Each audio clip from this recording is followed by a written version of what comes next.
شادی کا البم دیکھ رہا تھا۔ شادی کے البم میں نسیم بہت اچھی لگ رہی تھی۔ میں نے اپنی شریک حیات کا جو تصور سوچا تھا اس سے بھی کہیں زیادہ خوبصورت تھی۔ اس سے شادی بھی بڑے ڈرامائی انداز میں ہوئی تھی۔ ہمارے ہاں برادری میں شادی کرنے کا رجحان ہے۔ جو برادری سے باہر شادی کر لے اسے اچھی نگاہ سے نہیں دیکھا جاتا۔ نسیم کا تعلق ہماری برادری سے نہیں تھا۔ میں ان تصاویر کو دیکھ کر تصور میں دوبارہ شادی والے دن میں پہنچ گیا تھا۔ سب گھر والے اور رشتہ دار شادی کی تقریب میں موجود تھے۔ میرے دوست بھی میرے ارد گرد بیٹھے مجھے مبارکباد دے رہے تھے اور میری قسمت پر رش کر رہے تھے کہ اتنی خوبصورت بیوی مجھے مل رہی ہے۔ میں خود بھی اپنے آپ کو خوش نصیب تصور کر رہا تھا کہ مجھے تصور سے زیادہ حسین بیوی مل رہی تھی۔ یار تم نے بہت اچھی جگہ ہاتھ مارا ہے۔ ظہیر نے میرے کندھے پر اپنے ہاتھ کا زور دیا۔ میں نے مسکرا کر اس کی طرف دیکھا۔ بھائی اپنی اپنی قسمت ہے، زبیر نے زوردار کہہ لگایا۔ اس نے یہ جملہ جان بوجھ کر ادا کیا تھا کیونکہ ظہیر کی بیوی واجبی صورت کی مالک تھی، جبکہ ظہیر ایک خوبصورت اسمارٹ نوجوان تھا۔ جب وہ دونوں ساتھ کھڑے ہوتے تو دونوں کی جوڑی بے جوڑ سی لگتی تھی۔ ہاتھ ہلکا رکھو، ہر وقت اس کا مذاق مت اڑایا کرو، میں نے ہلکے سے زبیر کے کان میں کہا۔ میری بات پر وہ مسکرا کر رہ گیا۔ اس وقت نسیم کی بہنیں اور کزن دودھ کا گلاس لے کر آئیں۔ گلاس دیکھ کر میں اور میرے دوست چونکے۔ ظہیر مسکرایا اور زور سے بولا، دیکھو کس پیار سے دودھ کا گلاس لے کر آئی ہیں، اور تم لوگ ایسے سوچ رہے ہو جیسے دودھ میں زہر ملا کر لائی ہیں۔ لو سب سے پہلے میں دودھ پی لیتا ہوں۔ ظہیر نے گلاس اٹھا کر پینا شروع کر دیا۔ اس کے دودھ پینے پر میری اور زبیر کی ہمت بھی بڑھی اور ہم نے بھی دودھ پینا شروع کر دیا۔ گلاس خالی کر کے ان کے حوالے کر دیے، پر بھی وہ اپنی جگہ سے نہیں ہٹیں تو میں نے ظہیر کی طرف دیکھا۔ مجھے ایسے کیوں دیکھ رہے ہو؟ جب دودھ پیا ہے تو انہیں دودھ پلائی بھی تو دینی پڑے گی، ظہیر نے کہا۔ کیوں بھائی یہ صحیح کہہ رہا ہے؟ زبیر نے ان سے مت کر کے پوچھا۔ 2000 روپے دینے پڑیں گے، ایک لڑکی بولی۔ ارے باپ رے باپ، یہ رقم بہت زیادہ ہے، کچھ رعایت کرو۔ کیوں 2000 روپے زیادہ ہیں؟ دوسری بولی۔ ہاں بہت زیادہ ہیں، ابھی جوتے چھپائی کی رسم بھی باقی ہے، زبیر نے کہا۔ ٹھیک ہے 100 روپے کم دے دو، تیسری لڑکی چہکی۔ یہ تو تم نے بہت بڑی رعایت کر دی ہے، ظہیر نے کہہ لگایا۔ ہاں انہوں نے حاتم تائی کی قبر پر لات مار دی ہے، زبیر نے کہا۔ اس بات پر لڑکیوں کی ہنسی چھوٹ گئی۔ اچھا 1500 روپے دے دو، پہلی لڑکی بولی۔ نہ تمہاری بات نہ ہماری بات، 1000 روپے لے لو، ظہیر نے چہکتے ہوئے کہا۔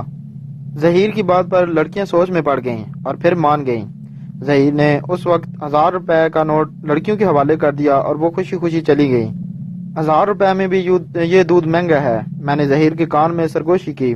یہ خاص دودھ ہے جو لڑکیوں نے پیش کیا ہے، جو دودھ ہم خریدتے ہیں وہ عام دودھ ہوتا ہے، ظہیر نے کہا۔ اس کے پینے سے کچھ ہوگا تو نہیں؟ میں نے چونک کر پوچھا۔ کچھ نہیں ہوگا، تمہارے ساتھ ہم ہیں، زبیر نے میرے کندھے پر تھپکی دی۔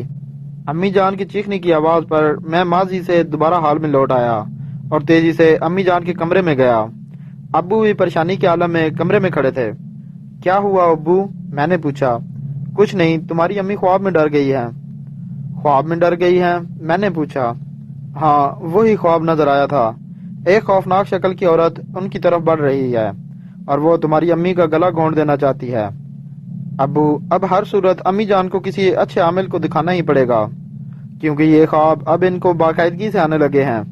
اکثر انہیں اکیلے میں ایسا بھی محسوس ہوتا ہے کہ کوئی شے ہے جو ان کے ساتھ ساتھ چل رہی ہے۔ کاشف بیٹے، میں نے پہلے اس بات کا سنجیدگی سے نوٹس نہیں لیا تھا، لیکن مسلسل اس طرح خواب میں ڈرنا اور اکیلے میں کسی شے کی موجودگی کا احساس ہونا اس بات کی علامت ہے کہ ضرور کوئی گڑبڑ ہے اور تمہاری امی کو کسی عامل کو دکھانا ضروری ہو گیا ہے، ابو نے کہا۔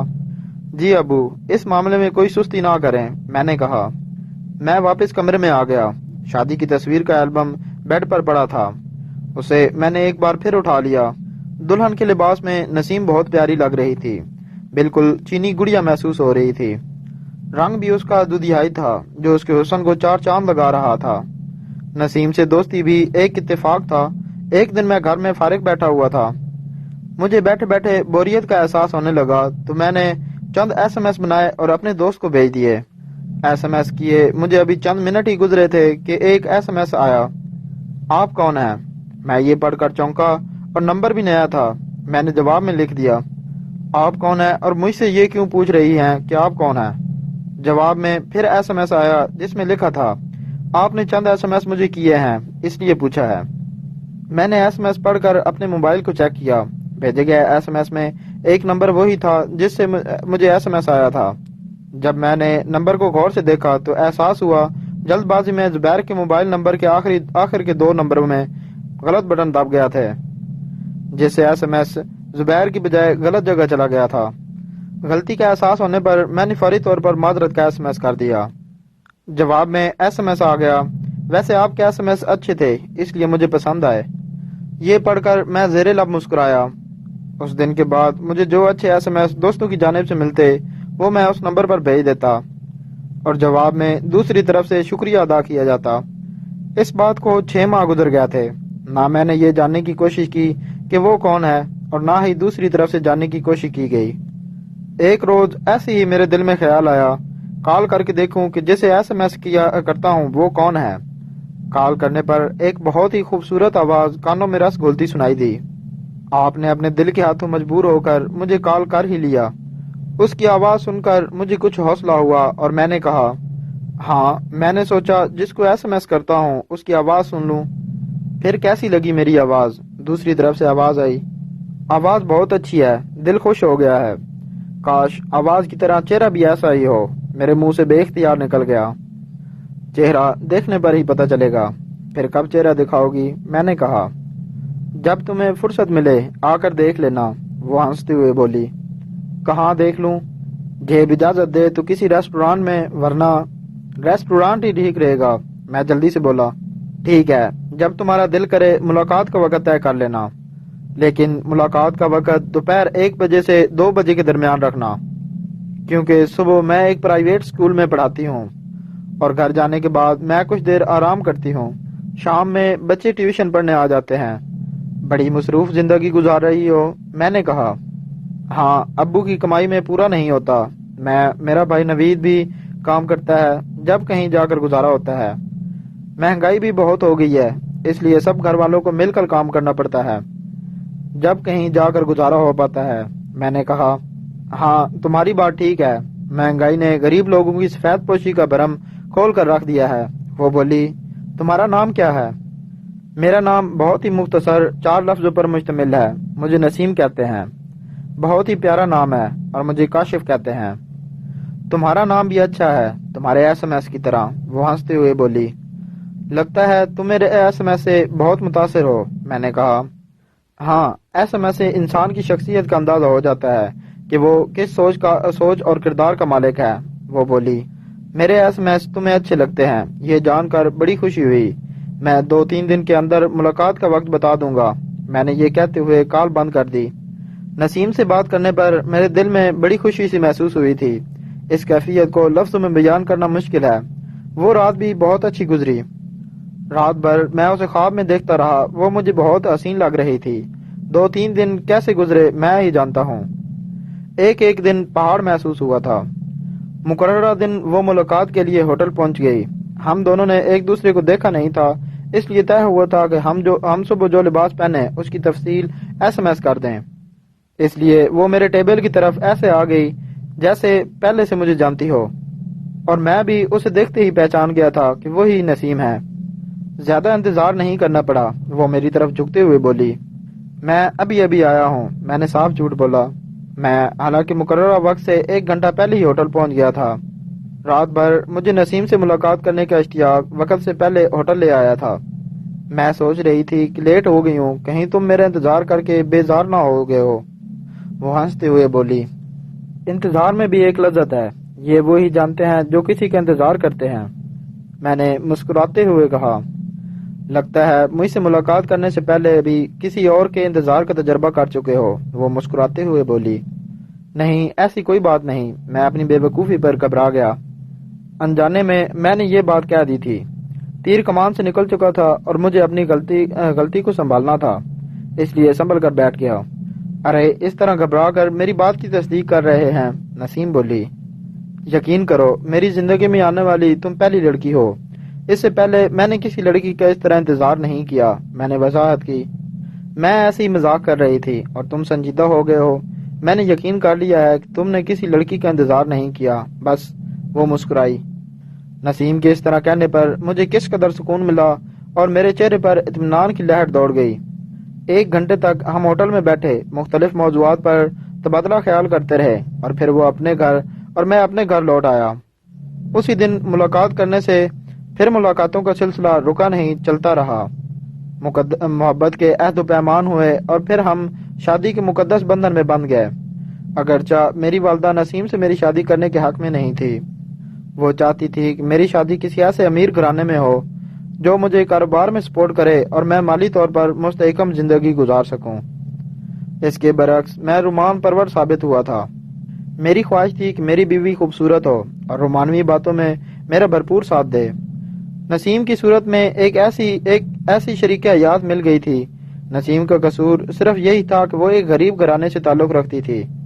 اس بنا پر گھر میں اکثر ساس بہو میں معمولی باتوں پر جھگڑا ہوتا رہتا تھا۔ میں جب گھر آتا نسیم کا منہ پھولا ہوتا تو میں اسے سمجھاتا، نسیم تم وقت کی نزاکت کو سمجھا کرو، اس گھر میں نہیں ہو، اس لیے امی جان اور تمہیں ایک دوسرے کو سمجھنے میں کچھ وقت ضرور لگے گا، لیکن جب تم ایک دوسرے کو اچھی طرح سمجھ جاؤ گی پھر کوئی جھگڑا نہیں ہوگا اور گھر جنت کا نمونہ بن جائے گا۔ میرے سمجھانے کا انداز ایسا تھا کہ بات اس کی سمجھ میں آ جاتی اور اس کا موڈ پھر سے خوشگوار ہو جاتا۔ وقت جیسے جیسے گزر رہا تھا ساس بہو کے درمیان جھگڑا ہونا تقریباً ختم ہو ہی گیا تھا۔ اس میں زیادہ اہم کردار نسیم ہی کا تھا، جو برداشت کا بہت زبردست مادہ رکھتی تھی۔ گھر کا ماحول خوشگوار ہو جانے پر میں بہت خوش تھا کہ نہ جانے ہماری خوشیوں کو کس کی نظر لگ گئی۔ ایک روز دوپہر کے وقت امی جان کمرے میں سو رہی تھی اور نسیم کچن میں کھانا تیار کر رہی تھی۔ نہ جانے کیا ہوا کہ اس کے کپڑوں میں آگ لگ گئی۔ نسیم کے چیخنے چلانے پر امی کی آنکھ کھل گئی، مگر اس وقت نسیم کا جسم 70% تک جل چکا تھا۔ پڑوسیوں کی مدد سے نسیم کو اسپتال پہنچایا گیا۔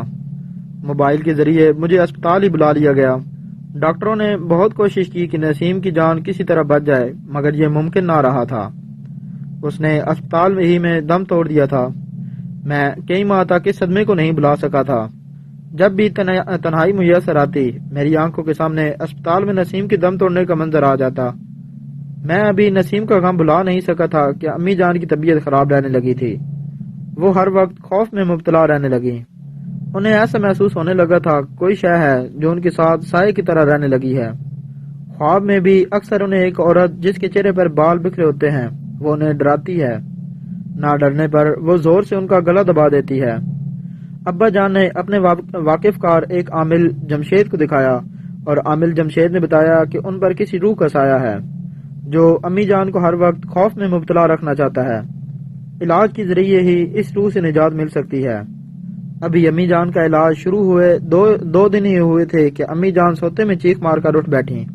ان کا پورا جسم پسینے میں شرابور ہو رہا تھا۔ وہ بہت گھبرائی ہوئی تھی، خوف سے وہ بری طرح ہانپ رہی تھی۔ انہیں اس حالت میں دیکھ کر ابو اور میں دونوں گھبرا گئے۔ امی کیا ہوا؟ میں نے پوچھا۔ مجھے جواب دینے کی بجائے وہ مجھے خوف زدہ نظروں سے دیکھ رہی تھی۔ بیٹے امی کو پانی پلاؤ، ابو نے کہا۔ ہاں، یہ کہتے ہوئے میں نے جگ سے ایک گلاس پانی بھرا اور امی کی طرف بڑھایا، جسے وہ ایک ہی سانس میں چڑھا گئیں۔ خاصی دیر تک وہ گمسم رہیں، پھر کہیں جا کر وہ بات چیت کرنے کے قابل ہوئیں۔ اس عورت نے دھمکی دی ہے کہ میں اپنا علاج نہ کراؤں ورنہ وہ مجھے زندہ نہیں چھوڑے گی۔ وہ تم سے کیا چاہتی ہے؟ ابو نے پوچھا۔ وہ چاہتی ہے میں جب تک زندہ رہوں سسکتی تڑپتی رہوں، زندہ رہوں لیکن ہر وقت خوف زدہ رہوں، کسی پل مجھے چین نہ آئے۔ امی جان نے بتایا، بیگم تمہیں اس خبیث روح سے ڈرنے کی ضرورت نہیں ہے، وہ تمہارا کچھ نہیں بگاڑے گی۔ عامل جمشید ہمیشہ کے لیے اس روح سے تمہیں چھٹکارا دلا دیں گے، ابو نے کہا۔ وہ ہمیشہ اپنا چہرہ بالوں میں چھپا کر رکھتی تھی، آج اس نے اپنا چہرہ دکھایا ہے۔ اوہ میرے خدا، کس قدر خوفناک چہرہ تھا، چہرہ دیکھتے ہی دل دہل گیا تھا۔ امی جان نے یہ کہتے ہوئے اپنا چہرہ دونوں ہاتھوں میں تھام لیا۔ ابا جان، عامل جمشید کو اس خبیث روح کی دھمکی دینے کے بارے میں ضرور بتانا، میں نے کہا۔ ہاں تم فکر مت کرو بیٹے، صبح ہوتے ہی میں سب سے پہلے عامل صاحب کے پاس جاؤں گا، ابو نے مجھے یقین دہانی کرائی۔ میں مطمئن ہو کر اپنے کمرے میں چلا آیا۔ میرا یہ اطمینان عارضی تھا کیونکہ اب اس خبیث روح نے امی کو دن میں بھی ڈرانا شروع کر دیا تھا۔ وہ حقیقت میں بھی امی جان کو نظر آنے لگی تھی۔ اس نئی صورتحال سے ابو اور میں دونوں ہی فکر مند ہو گئے تھے۔ عامل جمشید سے امی جان کے علاج چل رہا تھا اور انہوں نے ہمیں بھرپور یقین دلایا تھا کہ امی جان کو اس روح سے نجات مل جائے گی، مگر ہماری سمجھ میں نہیں آ رہا تھا کہ کس طرح سے نجات ملے گی۔ اس خبیث روح نے بہت زیادہ امی جان کو تنگ کرنا شروع کر دیا تھا۔ امی جان کی طبیعت زیادہ خراب رہنے پر ابو کا مجھ پر دوسری شادی کرنے کا دباؤ بڑھ گیا تھا۔ اتوار کے دن ابو میرے کمرے میں آئے اور سمجھانے کی غرض سے بولے، تم دیکھ رہے ہو کہ تمہاری والدہ کی طبیعت زیادہ خراب رہنے لگی ہے، ایسے میں کسی کا گھر میں رہنا بہت ضروری ہو گیا ہے۔ ایسا کرتے ہیں کہ پھوپھی نگت کو چند دنوں کے لیے بلا لیتے ہیں۔ میں نے تجویز دی، چند دن کے بعد کیا ہوگا، پھر ہم کیا کریں گے؟ اس گھر میں ایک عورت کا مستقل رہنا بہت ضروری ہو گیا ہے، تمہاری شادی کرنے ہی سے یہ مسئلہ حل ہو سکتا ہے۔ ابو نے کہا، ابو جان میں کیا کروں، میرے ذہن سے نسیم کی یادیں چہک کر رہ گئی ہیں، میں جتنا نسیم کو بلانا چاہتا ہوں وہ مجھے اتنا یاد آتی ہے۔ میں نے کہا، تم جب تک شادی نہیں کر لو گے، یادیں بلانا بھی چاہو گے تو بلا نہ سکو گے، اس لیے اس کا واحد حل یہی ہے کہ تم شادی کر لو۔ میں اس بارے میں سوچوں گا، میں نے جواب دیا۔ سوچنے کا وقت گزر گیا ہے، اب تمہیں عمل کرنا ہے۔ ابو نے یہ بات اس طرح کہی تھی جیسے وہ مجھے حکم دے رہے ہوں۔ میں نے گھبرا کر ان کی طرف دیکھا اور پھر نظریں جھکا لیں۔ میری نظریں جھکانے کو انہوں نے میری رضامندی سمجھا اور میرے کندھے پر تھپکی دیتے ہوئے کمرے سے نکل گئے۔ میں ابھی کچھ سوچ ہی رہا تھا کہ امی کی زوردار چیخ سنائی دی اور ساتھ ہی ایسا محسوس ہوا کہ جیسے سین میں کوئی گرا ہو۔ میں لپک کر وہاں پہنچا۔ امی جان سیڑھیوں سے بری طرح لڑکتی ہوئی نیچے گری تھی۔ ان کا پورا چہرہ لہو لہان ہو رہا تھا، جسم بری طرح سے کانپ رہا تھا۔ ابو بھی ان کے پاس پہنچ چکے تھے۔ کاشف بیٹے، مجھے نسیم نے بہت زور سے دھکا دیا تھا۔ امی جان کے منہ سے بے اختیار یہ جملہ نکلا۔ کیا؟ میں نسیم کے نام پر بری طرح چونکا۔ ہاں بیٹے، وہ نسیم ہی تھی۔ یہ کہتے ہوئے امی جان بے ہوش ہو گئیں۔ ہم امی جان کو اسپتال لے کر بھاگے۔ ڈاکٹر نے مرہم پٹی کر کے بہتا خون بند کر دیا تھا۔ وہ ہوش میں نہیں آ رہی تھی۔ امی جان کو اسپتال میں داخل کر لیا گیا تھا۔ ڈاکٹروں کا کہنا تھا کہ امی کے سر میں شدید چوٹ آئی ہے، اس لیے ان کا فوری طور پر ہوش میں آنا ممکن نہیں ہے۔ یہ بھی خدشہ تھا کہ ہوش میں آتے ہی کومے میں نہ چلی جائیں۔ ڈاکٹرز کی یہ بات سن کر ہم دونوں باپ بیٹے فکر مند ہو گئے تھے کہ اب کیا ہوگا۔ امی جان کی اس بات نے مجھے الجھن میں ڈال دیا تھا کہ نسیم نے امی جان کو دھکا دیا ہے۔ یہ کیسے ممکن تھا کہ ایک شخص مر چکا ہو، پھر وہ کس طرح سے ایک زندہ انسان کو نقصان پہنچا سکتا ہے؟ یہ بات ایک معمہ کی طرح تھی جو امی کے ہوش میں آنے پر ہی حل ہو سکتا تھا۔ ایک ہفتہ مسلسل بے ہوش رہنے کے بعد امی ہوش میں آ ہی گئیں۔ وہ بہت کمزور ہو گئی تھیں۔ خاصی دیر مجھے ایسے گھورتی رہیں کہ جیسے پہچاننے کی کوشش کر رہی ہوں اور پہچان نہیں پا رہی۔ امی کیا ہوا، کیوں رو رہی ہیں؟ میں نے پوچھا۔ مجھے معاف کر دو کاشف بیٹے، وہ بلک بلک کر رو رہی تھیں۔ کیا بات ہے امی، مجھ سے کیوں معافی مانگ رہی ہیں؟ میں نے پوچھا۔ میں بہت گناہ گار ہوں، بس تم مجھے معاف کر دو۔ وہ میرے سامنے ہاتھ جوڑتے ہوئے بولی۔ امی کیوں مجھے گناہ گار کر رہی ہیں؟ آخر بات کیا ہے، کچھ مجھے بھی تو بتائیں۔ کاشف بیٹے، مجھے نسیم سے سخت نفرت تھی۔ میں نے تمہارے سنہرے مستقبل کا جو خواب دیکھا تھا وہ نسیم کے گھر آ جانے سے چکنا چور ہو کر رہ گیا تھا۔ میں نے وقتی طور پر خاموشی اختیار کر لی تھی کہ تمہارے ابا جان کی اس شادی میں مرضی شامل تھی اور میں ان کا دل توڑنا نہیں چاہتی تھی۔ میں موقع کی تلاش میں تھی کہ نسیم کو تمہاری زندگی سے کس طرح دور کر دوں۔ ایک دن مجھے موقع مل گیا۔ اس دن نسیم کو کچن میں کھانا بناتے ہوئے نہ جانے کیسے چکر آ گیا اور وہ چکرا کر فرش پر گر پڑی۔ نسیم کے گرنے کی آواز میں لپک کر کچن میں گئی جہاں نسیم بے ہوش پڑی تھی۔ میں نے موقع سے فائدہ اٹھایا اور اس پر مٹی کا تیل چھڑک کر آگ لگا دی اور خود کمرے میں آ گئی۔ اس کے خوب شور مچانے پر بھی میں کچن میں نہیں گئی۔ کچن میں جلتے ہوئے نسیم کی کچھ سمجھ میں نہیں آ رہا تھا کہ وہ کیا کرے۔ اس نتیجے میں اس کا 70% کا جسم جل گیا تھا۔ محلے والے نسیم کی چیخ پکار سن کر گھر میں داخل ہوئے۔ تب میں لپک کر سین میں آ گئی اور محلے والوں کے سامنے ایسے بن گئی کہ میں سو رہی تھی اور نسیم کی چیخ پکار سن کر ابھی اٹھی بیدار ہوئی ہوں۔ میں نسیم کے پاس موجود نہیں تھی، اس لیے محلے والوں کو بھی یقین آ گیا کہ نسیم اپنی غفلت اور لاپرواہی کی وجہ سے جل گئی ہے۔ نسیم کے انتقال ہو جانے پر وہ مجھے خواب میں آ کر ڈرانے لگی تھی۔ دن میں چلتے پھرتے بھی مجھے ایسا محسوس ہوتا تھا کہ نسیم میرے پاس موجود ہے۔ وہ مجھے کوئی نقصان پہنچانے کی پوزیشن میں نہیں تھی، پھر بھی خواب میں آ کر ڈرانے لگتی تھی۔ جب عامل جمشید سے علاج کی باتیں ہونے لگیں تو اس نے مجھے دھمکی دی کہ میں اپنا علاج نہ کراؤں ورنہ میرا انجام بہت برا ہوگا۔ میں نسیم سے خوف زدہ تھی، اس لیے میری خواہش تھی کہ کسی طرح نسیم سے مجھے چھٹکارا مل جائے۔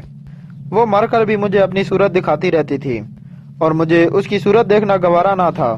عامل جمشید سے میرا روحانی علاج ہونے پر نسیم کی روح کو شدید غصہ آ گیا تھا۔ واقعہ والے دن میں چھت پر کپڑے سکھانے گئی تھی۔ کپڑے پھیلاتے ہوئے مجھے محسوس ہوا کہ جیسے کسی نے میری چٹیا کو زور سے کھینچا ہو۔ میں نے پلٹ کر دیکھا، نسیم کو وہاں دیکھ کر میرے ہاتھ پاؤں پھول گئے۔ میں ابھی نیچے بھاگنے کا سوچ ہی رہی تھی کہ وہ غصے سے مجھے دیکھ کر بولی، میں نے تجھے منع کیا تھا کہ اپنا روحانی علاج مت کرا، مگر تیری سمجھ میں یہ بات نہیں آ رہی ہے۔ تو اس سے چھٹکارا پانے کے لیے میں نے تجھے جلا کر مار ڈالا، مگر تو پھر بھی میرا سکون برباد کرنے پر تلی ہوئی ہے۔ میں ضرور اپنا علاج کراؤں گی تاکہ تجھ چڑیل کا منحوس چہرہ دیکھنے سے نجات مل جائے۔ میں نے غصے سے کہا۔ نہ جانے مجھ میں اتنی ہمت کہاں سے آ گئی تھی جو اس طرح سخت لہجے میں اس سے بات کر دی۔ میری بات پر وہ چراغ پا ہو گئی۔ تو زندہ رہے گی تب نہ علاج کرائے گی، میں تجھے اس قابل چھوڑوں گی ہی نہیں۔ یہ کہتے ہوئے وہ مجھ پر حملہ آور ہوئی۔ میں اپنا دفاع کرتے ہوئے تیزی سے سیڑھیوں کی طرف لپکی تو وہ بھی میرے پیچھے دوڑی۔ میں نے جیسے ہی سیڑھیوں پر قدم رکھا اس نے زور سے مجھے دھکا دیا اور میں لڑکتی ہوئی سیڑھیوں سے نیچے آ گری۔ میرے سر میں شدید چوٹ آئی تھی، اس لیے میں بے ہوش ہو گئی تھی۔ امی جان کا یہ انکشاف مجھ پر بجلی بن کر گرا تھا۔ میری بیوی نسیم کی قاتل کوئی اور نہیں میری امی تھی۔ میرے کچھ سمجھ میں نہیں آ رہا تھا کہ اس خونی انکشاف کا سن کر ان کے ساتھ کیا سلوک کروں۔ میں ان کے بیڈ سے ہٹ کر دور ہو گیا۔ میں نے غصے سے اپنی انگلیاں بھیچی ہوئی تھیں۔ غصہ اتنا شدید تھا کہ میں اسپتال سے باہر نکل گیا۔ میں خود پر کنٹرول نہیں کر پا رہا تھا۔ نہ جانے کتنی دیر میں یوں ہی مختلف شاہراہوں پر چلتا رہا۔ مجھے کچھ ہوش نہیں تھا۔ میری آنکھوں کے سامنے نسیم کا معصوم سا چہرہ بار بار آ رہا تھا۔ کس قدر اسے جلنے پر تکلیف ہوئی ہوگی۔ کاش اس روز میں گھر پر ہوتا، میں کبھی بھی نسیم کو جلنے نہیں دیتا۔ جب مجھے کچھ ہوش آیا تو میں اسپتال واپس آ گیا۔ ابو ایک طرف اداس کھڑے تھے۔ میں جب ان کے پاس گیا تو وہ بڑی اداسی سے بولے، بیٹے تمہاری امی ہمیں چھوڑ کر چلی گئی۔ کیسے؟ میرے منہ سے بے اختیار نکلا۔ کچھ دیر قبل ان کی طبیعت اچانک پھر سے خراب ہو گئی تھی۔ ڈاکٹرز انہیں ایمرجنسی روم میں لے گئے تھے مگر ان کو بچانے میں ناکام رہے اور وہ انتقال کر گئیں۔ ایمبولینس کا انتظام ہو گیا ہے اور اب انہیں گھر لے کر جا رہے ہیں۔ تم حوصلہ رکھو اور ہمت سے کام لو۔ امی جان کے انتقال پر مجھے یہ دوسرا دھچکا لگا تھا، پہلا ان کے انکشاف سے لگا تھا۔ ایمبولینس میں امی جان کی لاش رکھ دی گئی تھی۔ میں بھی ابو کے ساتھ ایمبولینس میں بیٹھ گیا۔ امی جان نسیم کی قاتل تھی اور نسیم کی روح نے اپنے قتل کا انتقام لے لیا تھا۔